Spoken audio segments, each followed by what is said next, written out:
En un mundo corrompido por la maldad, brilla una luz, surge una voz. Abba, Padre. Abba, Padre. Abba, Padre. Queremos escuchar tu voz. Abba, Padre. Abba, Padre. Vente tu Espíritu, Señor. Abba, Padre. Abba, Padre. Queremos escuchar tu voz. Y ya con ustedes, sus anfitriones. Bienvenidos, hermanos y hermanas, a este tu programa Abba Padre Internacional. Qué alegría compartir con toda esta audiencia de Abba Padre a través de las redes sociales, de los diferentes medios de comunicación de toda Latinoamérica. Nos ponemos en oración, creemos en el poder que tiene la palabra y te invito a que juntos, desde el lugar donde te encuentras, clamemos como clamó el pueblo el día de Pentecostés. Pidamos que el auxilio de Dios descienda sobre la tierra y creamos que hoy vamos a recibir un nuevo Pentecostés. Oremos juntos para ser renovados en el don del Espíritu Santo. Espíritu de Dios, Espíritu Santo de Dios, llena mi vida. Hermano y hermana, clama al Espíritu Santo. Ven Espíritu Paráclito, ven Espíritu Consolador. Espíritu Santo, sácianos de ti. Lléname de ti. Queremos experimentar ese amor que experimentaron los apóstoles, la Santísima Virgen María y todos aquellos mártires que dieron su vida por amor al Evangelio. Ven Espíritu Santo, haz nueva todas las cosas en nosotros. El ayer ya pasó y hoy te necesitamos. Bendito eres, Señor. Gloria y alabanza a tu nombre. Te alabo y te bendigo por tu grandeza. Te alabo y te bendigo por tu poder. Santo Espíritu, manifiéstate desde lo alto y desciende en el corazón de la humanidad. Ven Espíritu Santo, introdúcenos en esa dirección hacia un camino a la conversión, para encontrarnos con ese Cristo que está vivo, que tiene poder y que quiere hacer maravillas en nosotros. Gloria y alabanzas a ti, Señor. Gracias, Espíritu Santo. Bendito seas por siempre, Señor. Alabado sea Jesús.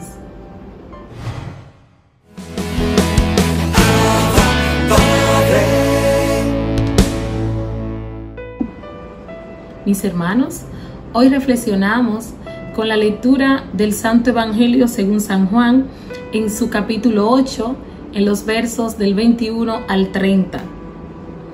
En aquel tiempo dijo Jesús a los fariseos: yo me voy y me buscaréis, y moriréis por vuestro pecado. Donde yo voy, no podéis venir vosotros. Y los judíos comentaban: ¿será que va a suicidarse? Y por eso dice: donde yo voy, no podéis venir vosotros. Jesús le contestó: vosotros sois de aquí abajo, y yo soy de allá arriba.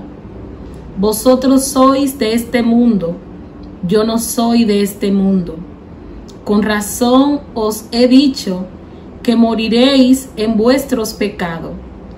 Pues si no creen que yo soy, moriréis en vuestros pecados. Ellos le decían: ¿quién eres tú? Jesús le contestó: lo que os estoy diciendo desde el principio. Podría decir y condenar muchas cosas en vosotros, pero el que me ha enviado es veraz, y yo comunico al mundo lo que he aprendido de él. Ellos no comprendieron que les hablaba del Padre. Y entonces dijo Jesús: cuando levantéis en alto al Hijo del Hombre, sabréis que yo soy, y al que no hago nada por mi cuenta, sino que hablo como el Padre que me ha enseñado. El que me envió está conmigo. No me ha dejado solo, porque yo hago siempre lo que le agrada. Cuando les ponía esto, muchos creyeron en él. Hermanos y hermanas, esto es palabra del Señor. En esta gran manifestación de que una vez más Jesús se revela a los fariseos y escribas y a todo el pueblo judío, Jesús les insiste bajo la terminación yo soy. ¿Y por qué Jesús utiliza este término de yo soy? Recuerden, hermanos y hermanas, que en el libro del Éxodo, cuando el Padre se da a conocer a Moisés, el Señor, Adonai, su Dios, al cual adoraba y entendía el pueblo de Israel que era el cumplimiento de la promesa al patriarca Abraham, el Padre se revela a la persona de Moisés. Y cuando le da su nombre, le dice, diles que quien te envía es yo soy. O sea, el Dios de tus padres. Un término omnisciente, todopoderoso, yo soy, que está muy por encima de los reyes y los faraones de la época, de los gobernantes de este mundo y de aquellos líderes religiosos que por más que cuestionaban a Jesús y con toda su sabiduría humana y sus estudios, según ellos, de todo lo que era la Torá y la ley mosaica, pero no llegaban a entender y a descifrar el término yo soy, ni las palabras que predicaba Jesús tocaban su corazón.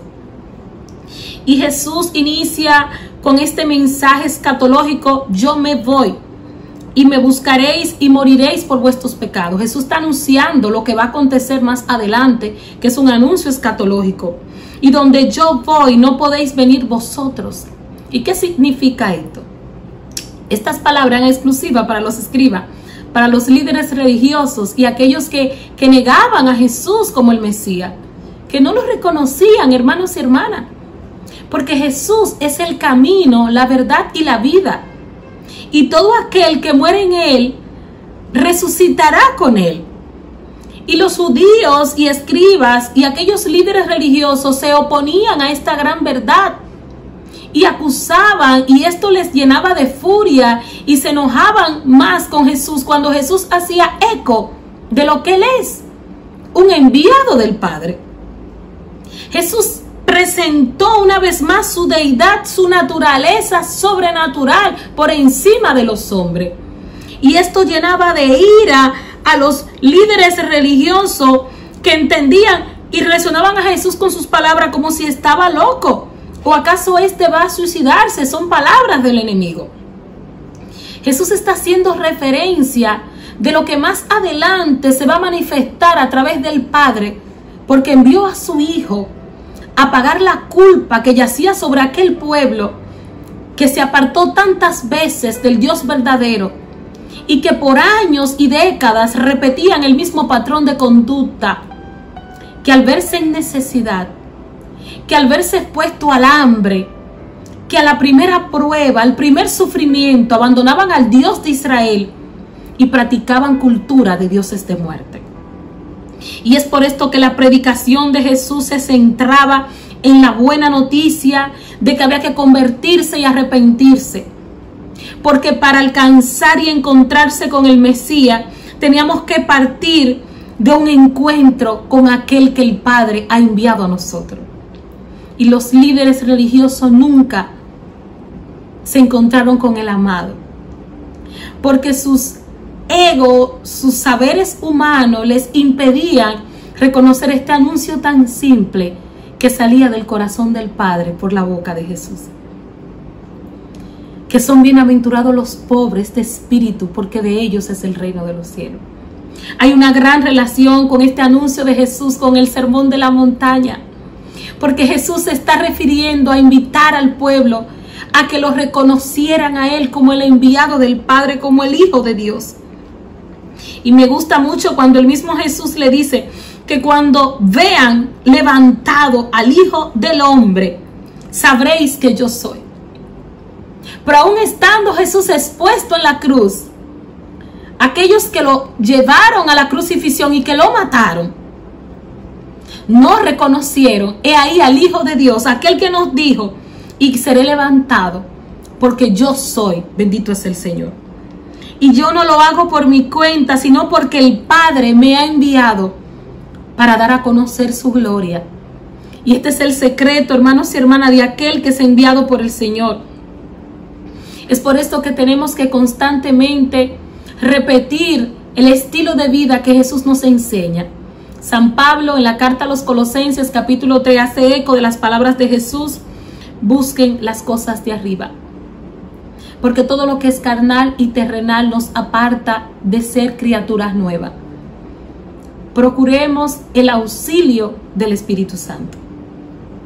Tenemos que reconocer que día tras día tenemos que pedir al Espíritu de Dios que descienda y que venga sobre nosotros, que nos transforme, que nos llene del amor del Padre y que nos ayude a permanecer con esa hambre, con ese anhelo constante de relacionarnos con Dios. Que tu oración, hermano y hermana, no sea una oración de queja y de tanto pedir y de tanto pedir, no. El mismo Jesús anunció: buscad el reino de Dios y las demás cosas se te serán añadidas, bendito es el Señor. Aprende a enamorarte de Jesús, relaciónate con Él.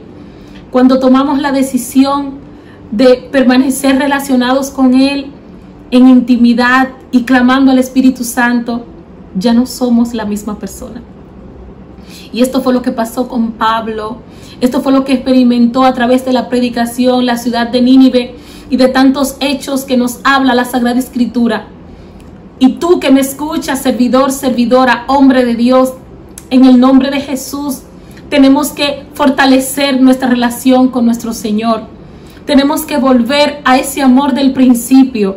Tenemos que estar firme que aquel que fue levantado en la cruz fue por un sacrificio de amor, para que allí se cumpliera todo lo escrito en el Antiguo Testamento, que por nuestras rebeliones, que por nuestros crímenes cometidos, se necesitaba una expiación mayor que la de un sacerdote en los tiempos del sacerdote Josué, en los tiempos de los sacerdotes del Antiguo Testamento, que constantemente tenían que realizar sacrificios de animales constante y constante por los pecados del pueblo. Ya por el sacrificio único de la persona de Cristo Jesús se realizó la última expiación de nuestros pecados.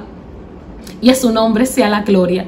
Jesucristo es el Señor y Él nos invita de una manera especial a que creamos en el anuncio del Evangelio, a que estemos conscientes que Él es el enviado del Padre y que Él nos invita a estar con Él.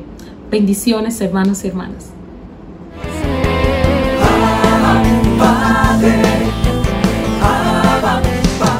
Abba Padre es la revista digital disponible para ti, gratis y mensual.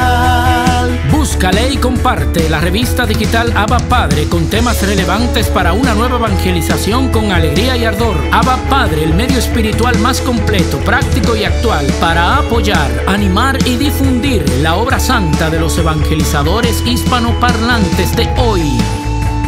Gratis y mensual. Abba Padre, la revista digital.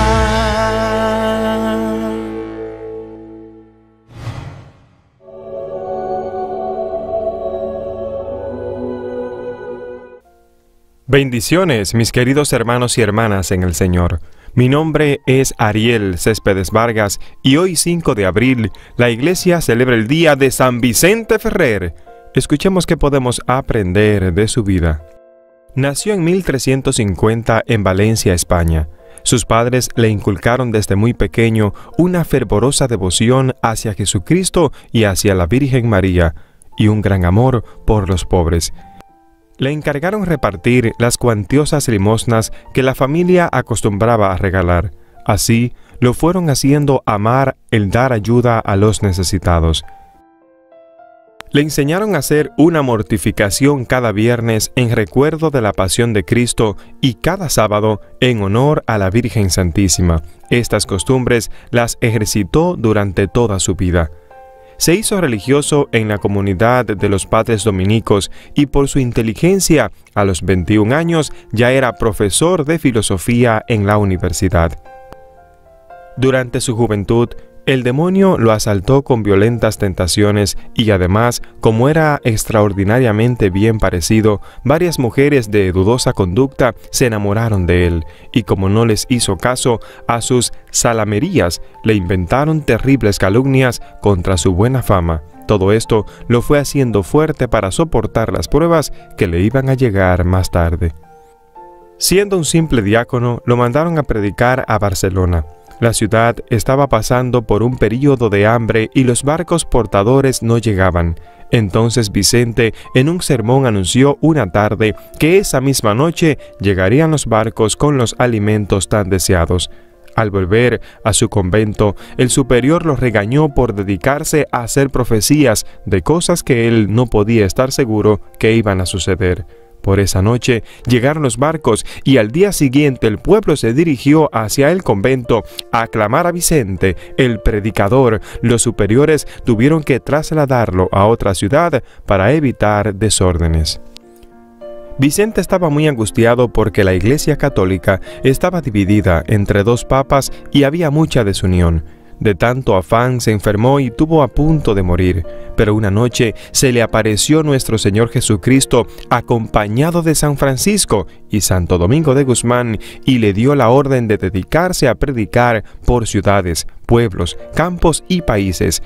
Vicente recuperó inmediatamente la salud. En adelante, por 30 años Vicente recorre el norte de España y el sur de Francia, el norte de Italia y el país de Suiza, predicando incansablemente con enormes frutos espirituales. Los primeros convertidos fueron judíos y moros. Dicen que convirtió a más de 10.000 judíos y otros tantos musulmanes y moros en España. Y esto es admirable, porque no hay gente más difícil de convertirse al catolicismo que un judío o un musulmán. Las multitudes se apiñaban para escucharlo donde quiera que él llegaba.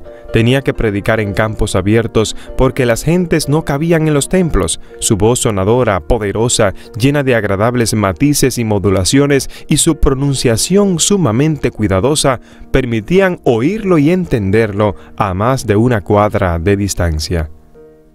Sus sermones duraban casi siempre más de 2 horas. Un sermón suyo de las 7 palabras en un Viernes Santo duró 6 horas, pero los oyentes no se cansaban ni se aburrían, porque sabía hablar con tal emoción y de temas tan propios por esas gentes con frases tan propias de la Santa Biblia, que a cada uno le parecía que el sermón había sido compuesto para él mismo en persona.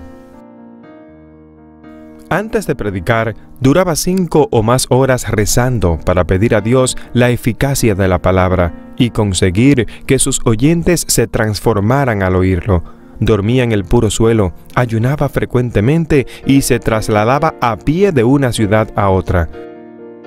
Los últimos años se enfermó de una pierna y se trasladaba cabalgando en un burrito.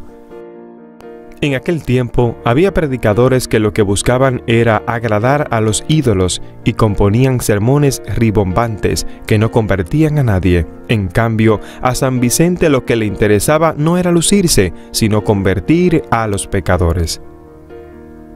Después de sus predicaciones, lo seguían 2 grandes procesiones, una de hombres convertidos rezando y llorando alrededor de la imagen de Cristo crucificado y otra de mujeres alabando a Dios alrededor de la imagen de la Santísima Virgen María. Estos 2 grupos lo acompañaban hasta el próximo pueblo a donde el santo iba a predicar y allí le ayudaban a organizar aquella misión y con su buen ejemplo conmovía a los demás. Como la gente se lanzaba hacia él para tocarlo y quitarle pedacitos de su hábito para llevarlos como reliquias, tenía que pasar por entre las multitudes rodeado de un grupo de hombres encerrándolo y protegiéndolo entre maderos y tablas. El santo pasaba saludando a todos con su sonrisa franca y su mirada penetrante que llegaba hasta el alma. Las gentes se quedaban admiradas al ver que después de sus predicaciones se disminuían enormemente las borracheras y las costumbres de hablar cosas malas, y las mujeres dejaban ciertas modas escandalosas o adornos que demostraban demasiada vanidad y gusto de parecer. Y hay un dato curioso: siendo tan fuerte su modo de predicar y atacando tan duramente el pecado y el vicio. Sin embargo, la muchedumbre los escuchaba con gusto porque notaban el gran provecho que obtenían al oír sus sermones. Vicente fustigaba sin miedo las malas costumbres que son la causa de tantos males, invitaba incesantemente a recibir los santos sacramentos de la confesión y de la comunión, hablaba de la sublimidad de la Santa Misa, insistía en grave obligación de cumplir el mandamiento de santificar las fiestas, insistía además en la gravedad del pecado, en la proximidad de la muerte, en la severidad del juicio de Dios y del cielo y del infierno que nos esperan.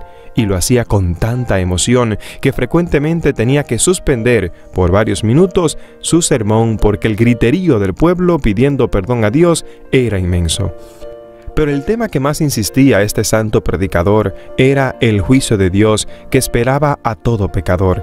La gente lo llamaba el ángel del Apocalipsis. Los milagros acompañaban a San Vicente en toda su predicación. Uno de ellos era el hacerse entender en otros idiomas, siendo que él solamente hablaba el español y el latín. Y sucedió frecuentemente que las gentes de otros países le entendían perfectamente, como si les estuviese hablando en su propio idioma. Era como la repetición del milagro que sucedió en Jerusalén el día de Pentecostés, cuando al llegar el Espíritu Santo en formas de lenguas de fuego, la gente de 18 países escuchaban a los apóstoles cada uno en su propio idioma, siendo que ellos solamente hablaban el idioma de Israel. San Vicente se mantuvo humilde a pesar de la enorme fama y de la gran popularidad que lo acompañaban, y de las muchas alabanzas que le daban en todas partes. Decía que su vida no había sido sino una cadena interminable de pecados. Repetía: «Mi cuerpo y mi alma no son sino una pura llaga de pecados. Todo en mí tiene la fetidez de mis culpas. Así son los santos, grandes ante la gente de la tierra, pero se sienten muy pequeños ante la presencia de Dios que todo lo sabe». Los últimos años, ya lleno de enfermedades, lo tenían que ayudar a subir al sitio donde iba a predicar. Pero apenas empezaba la predicación, se transformaba, se le olvidaban sus enfermedades y predicaba con el fervor y la emoción de sus primeros años. Era como un milagro. Durante el sermón no parecía viejo ni enfermo, sino lleno de juventud y entusiasmo, y su entusiasmo era contagioso. Murió en plena actividad misionera el miércoles de ceniza 5 de abril del año 1419.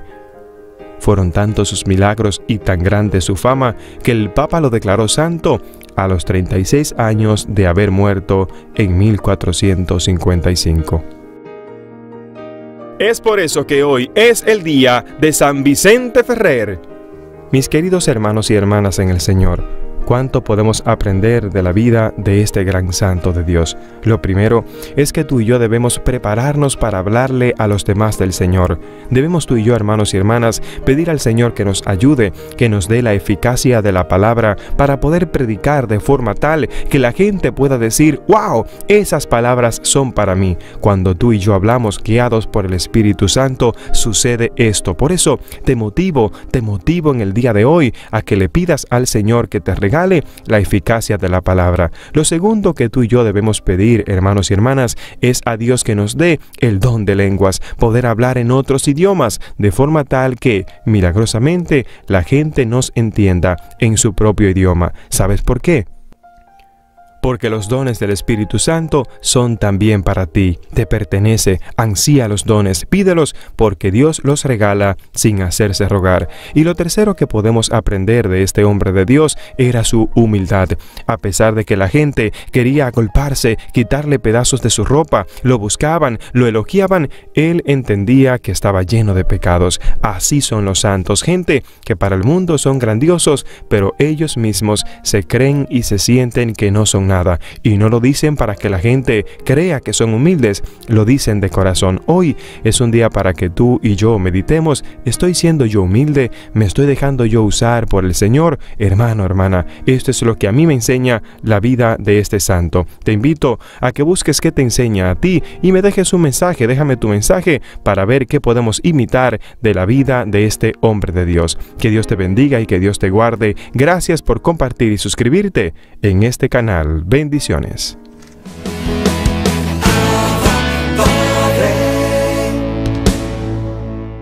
Hermanos y hermanas, bienvenidos a este segmento Bajo el Manto de María. Te saluda tu hermano Henry Batista y me place en el alma pues en el día de hoy estar acá. Quiero comenzar esta reflexión con una pregunta. Hermano, ¿qué puede decir un hijo de una madre? ¿O qué podemos nosotros decir de nuestras madres? ¿O qué puede contar el mundo sobre la madre? Y especialmente sobre la madre de todas las madres, de la Madre Santísima, la Virgen María. ¿Qué podemos decir de ella que tú no sepas? María, Madre de Jesús, por lo tanto, Madre de Dios.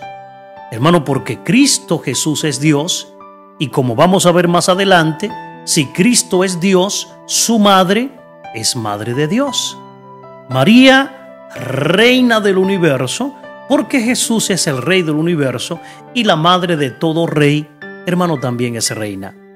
María, esa madre que intercede ante su Hijo por cada uno de nosotros, hijos suyos, como lo hizo en las bodas de Caná.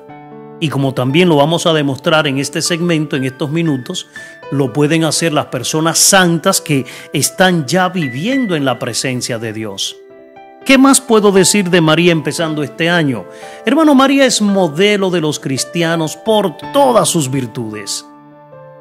Pero además de ser madre y reina, madre de Dios y reina del cielo y de la tierra, ella también es nuestra madre, como lo dice hermosamente el libro del Apocalipsis. Apocalipsis capítulo 12, son hijos de la mujer los que siguen los mandamientos de Dios. Por ende, si nosotros nos consideramos realmente cristianos y cumplidores de los mandamientos del Señor, tenemos que aceptar que María es nuestra madre, que es la madre de la iglesia. Y por otro lado, ya Jesús nos la dejó como madre en la persona de su apóstol Juan, estando allí agonizando en la cruz, y así como aquel la recibió en su casa desde aquel día, nosotros también debemos de recibirla en nuestras vidas si es que realmente nos llamamos cristianos. Hermano, porque, hermana mía, todo verdadero cristiano tiene que amar y venerar a María. ¿Por qué razón? Porque fue la voluntad de Dios. Ella es la madre de nuestro Salvador. Ella es la llena de gracia, es la bienaventurada, es la llena del Espíritu Santo. Ya desde el principio, Dios anunció enemistad entre Satanás y entre la mujer, hermano, y María es la nueva Eva, así como Jesucristo nuestro Señor es el nuevo Adán, es una nueva creación. Génesis capítulo 3 versículo 15 dice la palabra: haré que haya enemistad entre ti y la mujer, entre tu descendencia y la suya. Ella te pisará la cabeza. Hermano, María es la Madre de Dios, no porque se le haya ocurrido a nuestra Santa Madre Iglesia Católica, como dicen muchos hermanos protestantes, no, porque la misma palabra de Dios lo dice, porque el Espíritu Santo a través de los labios de Isabel así lo ha proclamado. Cuando la llama Madre de mi Señor, lo que le está diciendo es la Madre de mi Dios. Recordemos que Isabel, hermano, era la esposa de Zacarías, sacerdote de Dios, y por lo tanto no era una persona ignorante. No, sobre el sentido de sus palabras ella sabía lo que estaba diciendo. Y además dice la palabra que lo dijo estando llena del Espíritu Santo. San Lucas capítulo 1 versículo 43 al 45. ¿Cómo he merecido yo que venga a mí la madre de mi Señor? Dichosa tú, porque has creído que se cumplirán las promesas del Señor. Por eso decir que María es solamente madre de la naturaleza humana de Cristo, como dicen los hermanos separados, hermano, eso es una completa herejía, puesto que Jesús es Dios hombre, todo esto en mayúscula, es una persona con dos naturalezas indivisibles. Y justamente en eso consiste el misterio de la encarnación, en que Dios tomó la naturaleza humana, se hizo hombre. Por ende, hermano, ten conciencia, una madre lo es de la persona y no de la naturaleza. ¿Cómo podemos aclarar esto? Podemos poner un ejemplo. Hermano, nuestra propia vida, nuestro espíritu no procede de nuestra madre, no, hermano, procede de Dios. Pero no por eso se nos ocurrirá a nosotros la barbaridad de decir que mi mamá es solamente madre de mi cuerpo, pero no es madre de mi espíritu. Hermano, nuestra madre lo es de toda nuestra persona. Y de esa misma manera, la naturaleza divina de Cristo no procede de María. En eso estamos claros, hermano, porque Jesús es Dios increado, es eterno, pero su humildad sí procede de María. Por eso es su Hijo. Y como el Hijo es Dios, su madre, María, es madre de Dios. Por eso, hermano, hay algunos textos que en estos 2 minutos quisiera hablarte acerca de la Virgen María, que en el Evangelio nos hace énfasis sobre ella para que comprendamos mejor lo que es María para nosotros como católicos cristianos. Por ejemplo, Cantar de los Cantares, capítulo 6, versículo 10 en el Antiguo Testamento. ¿Quién es esta? Dice, que surge como la aurora, bella como la luna, brillante como el sol, temible como un ejército. Hermano, se está refiriendo a María. En el Nuevo Testamento, San Mateo capítulo 1, versículo 22. Todo esto sucedió para que se cumpliera lo que había dicho el Señor por boca del profeta. La Virgen concebirá y dará a luz un hijo. Hermano, se está refiriendo a María. Pero en el Antiguo Testamento, Isaías capítulo 7, versículo 14, el Señor pues les dará esta señal. La joven está embarazada y da a luz un varón a quien le pone el nombre de Emmanuel. Hermano, se está refiriendo a la Virgen María. En el Nuevo Testamento, San Mateo capítulo 2, versículo 11. Al entrar a la casa, vieron al niño con María, su madre, se arrodillaron y le adoraron. Le ofrecieron sus regalos de oro, incienso y mirra. Esa Virgen, hermano, que ha dado a luz, es María. Nuevo Testamento, San Lucas capítulo 1, versículo 28. Llegó el ángel hasta ella y le dijo, alégrate, llena de gracia, el Señor está contigo. San Lucas capítulo 1, versículo 30.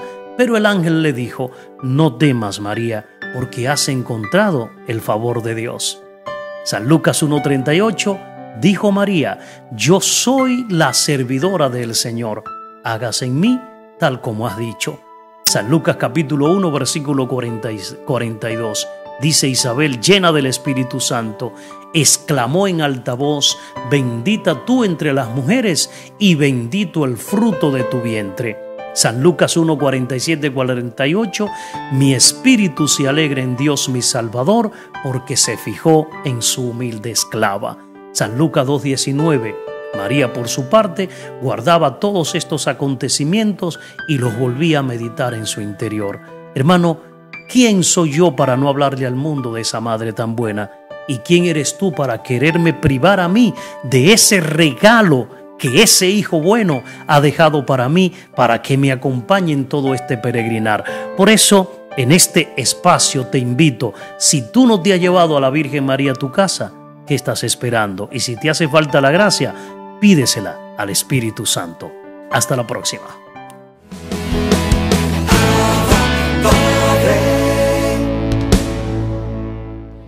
Multiplicadas las bendiciones para todo este maravilloso equipo de este programa Abba Padre Internacional. Junior Ramírez compartiendo contigo una nueva entrega, compartiendo contigo en esta programación especial.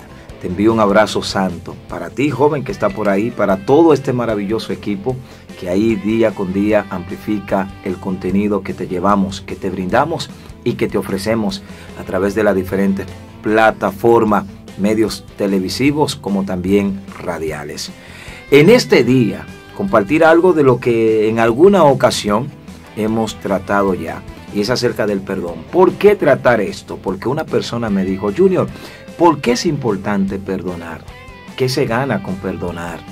Y como que me llamó mucho la atención y luego dije, esto hay que compartirlo, y en esta estamos. El perdón es importante, número uno, porque el perdón yo lo califico como una sanación. Sí. ¿Por qué? Porque el perdón, cuando verdaderamente lo ejecutamos, lo ponemos de manifiesto, lo ponemos en práctica, sanamos. El perdón es una sanación. Sanación física, sanación interior. Es importante ver que el Señor, cada vez que hacía un milagro, una de las cosas que hacía el Señor era que le decía, tus pecados te son perdonados. Y luego el cuerpo quedaba totalmente curado. ¿Por qué es importante? Porque sanamos. ¿Y qué sanamos? No solamente lo físico, sino también lo de dentro, lo espiritual, el alma, la esencia de cada uno de nosotros, que es lo más importante, porque tú y yo podemos recibir sanación o curaciones físicas, pero ¿de qué sirve? ¿De qué sirve? Ahí ponemos un ejemplo de los 10 leprosos. Estos 10 leprosos, pues los 10 recibieron sanación física, pero solo uno fue capaz de volver. Cuando tú y yo somos curados interiormente y físicamente, somos capaces de volver a dar gracias a Dios. Y es ahí la gran diferencia. No podemos callar lo que Él ha hecho en nosotros. No podemos cerrar la boca, no podemos ser mudos de gritar, de no decir, de quedarnos callados. Hay que gritar a viva voz cuando somos sanados interiormente, porque la transformación va más allá de lo físico. Entonces, número uno, aquella curación que debe darse en nosotros a través del perdón tiene que ser obligatoriamente la interior, no tanto la física, porque si tenemos el alma enferma, pues estaremos también totalmente en lo físico enfermo, porque lo manifestamos. Entonces, sí es importante el perdón, sí es importante que demos este paso. Para ti que lo está dudando, para ti que insiste en no querer perdonar, para ti que insiste en guardar rencor. La pregunta que quiero hacer, a ti que me está mirando, que me está escuchando, a mí me hicieron una, que quede importante o de importancia, ¿qué ganamos con el perdón? Te estoy dando algunos beneficios, te estoy dando algunos puntos y todavía hay muchos más que podríamos nosotros pasar, no se sabe cuántas horas aquí hablando de los beneficios de lo que da el perdonar, el ser perdonado y el perdonarnos a nosotros mismos. Muchos beneficios. Increíble. No te imaginas cuánto. Entonces, te quiero hacer una pregunta a ti que está ahí. Dame un beneficio, uno solo te quiero pedir. Uno solo, no te pido varios, te pido uno. De lo que usted, que odia, que tiene resentimiento, que guarda rencor, que tiene tanto odio en su corazón, ¿qué de bueno puede producirse? ¿Qué de bueno se saca de odiar? ¿Qué de bueno sacamos nosotros con el rencor? Piénsalo. Y si usted tiene alguna respuesta por allí, ojalá pues que me la haga llegar a través de las diferentes vías por las cuales me puedan encontrar ustedes en las redes sociales. Háganmelo llegar. ¿Qué de productivo? ¿Qué de positivo? ¿Qué de bueno le sacamos al odiar? ¿Qué de bueno nosotros podemos sacar guardando resentimiento y guardando rencor? No te pido varias, solamente algo bueno, algo productivo, que el odiar, que el rencor me pueda a mí proporcionar, que sea bueno, que sea productivo. Si usted lo encuentra, hágamelo saber, por favor, para saber si verdaderamente me conviene guardar rencor, me conviene guardar odio, me conviene estar odiando al hermano que me ofende. ¿Por qué el Señor insistía tanto? Perdonen hasta que duelan, amen hasta que duelan, perdona 70 veces 7, o sea, toda la vida. Es porque el perdón es lo que verdaderamente nos hace libre. De hecho, en la cruz el Señor, viendo aquella multitud que se burlaba, que aún estaba totalmente pues en contra de lo que Él estaba haciendo, otros lloraban, pero la gran mayoría, a quien curó, a quien sanó, a quien le habló, estaba allí burlándose, estaba allí haciendo de todo. Yo me imagino que el Padre, viendo todo esto, pues como que medio dijo, no, esto yo tengo que acabarlo ya. Y el Señor todavía en la cruz intercede por ti y por mí cuando le clama al Padre y le dice: Padre, perdónale porque no sabe lo que hace. Qué gran importancia es el perdón. Qué gran importancia y qué gran legado y qué gran mensaje nos da el Señor a nosotros, que aún en el dolor tenemos que ser capaces de perdonar. Que aún cuando duele y cuando no entendamos y cuando todo el mundo estén ahí golpeándonos, seamos capaces de poder decir: yo te perdono en el nombre de Jesús. Comparto contigo esto, y es Proverbio 17, Proverbio 17, 9. ¿Y qué dice? El que perdona las ofensas cultiva el amor. El que insiste en las ofensas divide a sus amigos. Así que, mi hermano, yo creo que es un tiempo de cultivar el amor, cultivar la palabra, cultivar en este mundo que Dios es amor. ¿Y cómo podemos hacer esto? Perdonándome, abrazando el perdón, y cuando yo abrace ese perdón, podré ser capaz de abrazar y poder perdonar a quien me ha ofendido. Demos este paso importante. ¿Es importante perdonar? Claro que sí, hay muchos beneficios. A través del perdón, tú lo irás descubriendo poco a poco, porque Papá Dios, de manera individual, con cada uno de nosotros, va a tratar. Que trate contigo. Da el paso en fe, arriésgate y descubre que hay muchas cosas positivas cuando somos capaces de perdonar. Que el Señor te bendiga, que el Señor te guarde, que el Señor te apapache. Gracias por estar con nosotros, gracias por estar conectado, y sigan con todo el contenido que te brindamos día a día en Abba Padre Internacional. Tu amigo y hermano Junior Ramírez, en este tiempo joven. Bendiciones, equipo, bendiciones a todos los que nos están mirando y escuchando a través de las diferentes plataformas y medios de televisión y radio. Bendiciones.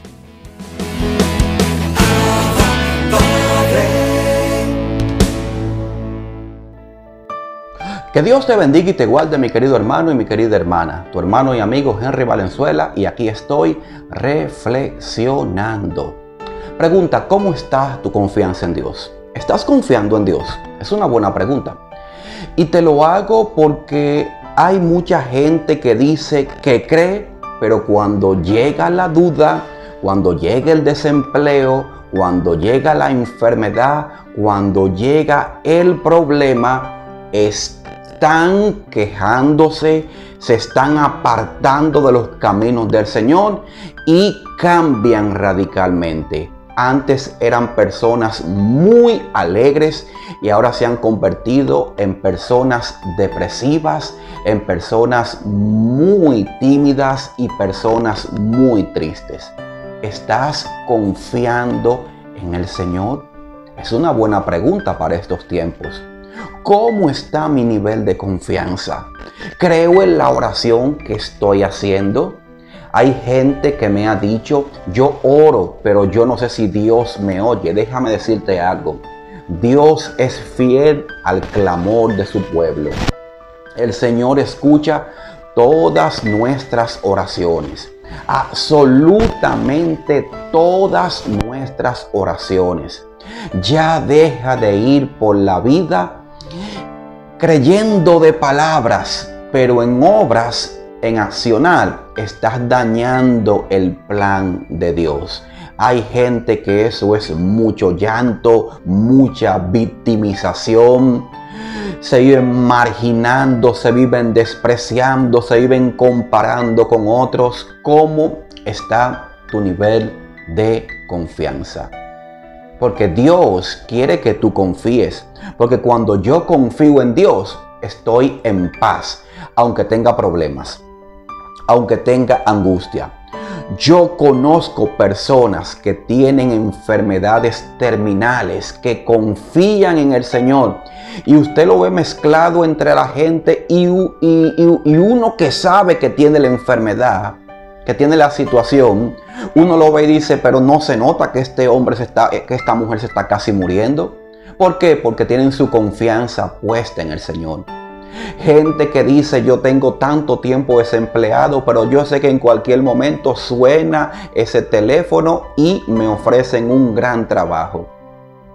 Embarazadas embarazadas que le han dicho que su hijo viene deforme o con una enfermedad y se han arriesgado hasta el final y dicen no. Si Dios permitió que yo quede embarazada, el fruto de este vientre va a salir totalmente sano para la gloria de Dios. Eso se llama confianza. Eso se llama confiar en el Señor. Es que mientras más yo oro, mientras más yo voy a la Eucaristía, mientras más yo lo busco, mientras más yo me lleno de Dios, se activa mi confianza. Pero no podemos confiar si no estamos en los caminos del Señor. No podemos confiar solamente contando con nuestras fuerzas que son limitadas. Confía en el poder de Dios. Dios quiere que tú confíes en Él plenamente.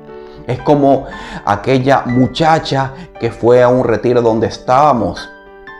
Y ella se había terminado ya el retiro en la noche y ella fue donde mí para que yo orara. Y yo le dije, ¿por qué tú quieres que yo ore? Y me agarró mi mano y la puso en su vientre, en su estómago. Y me dijo, ore, ore. Y yo comencé a orar. Había mucha gente y ella no me estaba escuchando porque tenía muchas personas esperando para que yo le orara. Y yo oré por esta muchacha. Luego que quité la mano, ella me dice, así como usted oró, así será. Sonrió y se fue. Seguí orando por otras personas que estaban ahí, ya después de terminar la actividad donde se había orado a nivel general, pero siempre hay muchas personas que quieren que se le ore de manera personal y yo me quedé con eso. Pero me interrumpieron rápidamente, pero me quedé con esa muchacha. O sea, ella no me dijo la intención, simplemente puso mi mano y luego de terminar la oración sonrió. Y yo tan solo atiné a decir cuánta confianza hay en esta muchacha.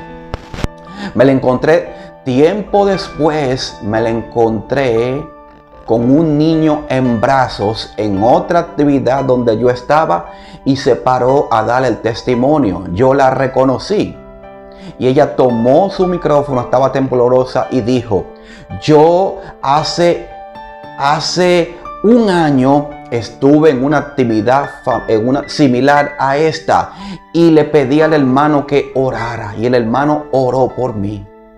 Lo que el hermano no sabía es que los médicos me habían dicho que yo era estéril, que yo nunca iba a poder tener un hijo.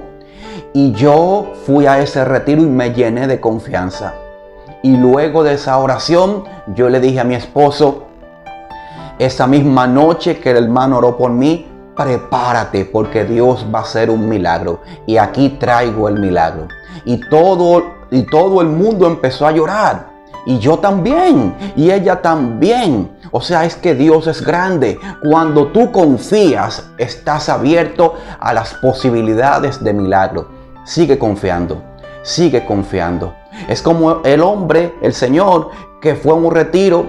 Y él dijo, yo voy a ese retiro porque Dios va a permitir a través del hermano Henry que el Señor me dé un mensaje diciendo que yo pronto voy a conseguir un empleo. Era un sábado y cuenta este hermano que el martes ya lo estaban llamando. Llámelo usted coincidencia si usted quiere, llámele casualidad.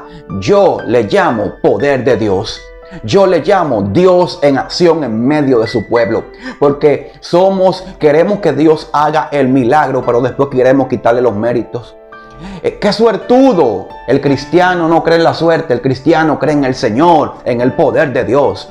Nos encanta quitarle los méritos al Señor. Y Dios es un Dios de maravillas. Dios es un Dios de fortaleza. Dios es un Dios de puertas abiertas. Así que prepárate porque Dios va a hacer grandes cosas en ti si tú activas tu confianza. Te invito a adquirir mi nuevo libro, Más allá de tus posibilidades. Un libro que te va a ayudar a mantenerte de pie donde muchos se están cayendo. Un libro que desde que se estaba escribiendo ha dejado muchos testimonios.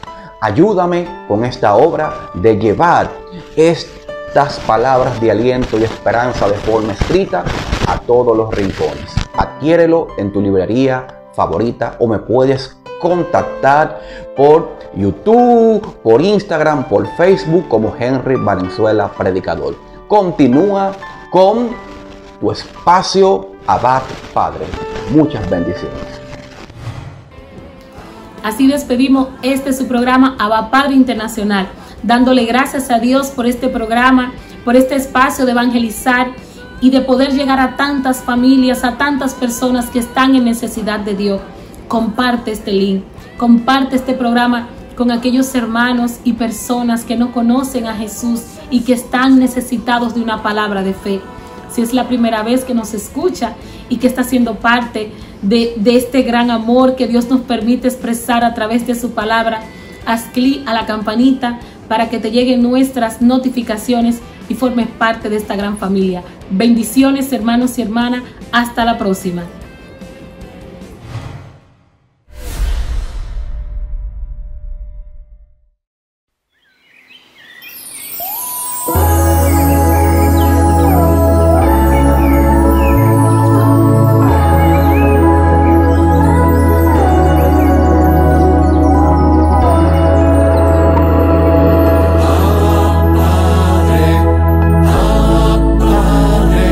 Permite que por lo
se escucha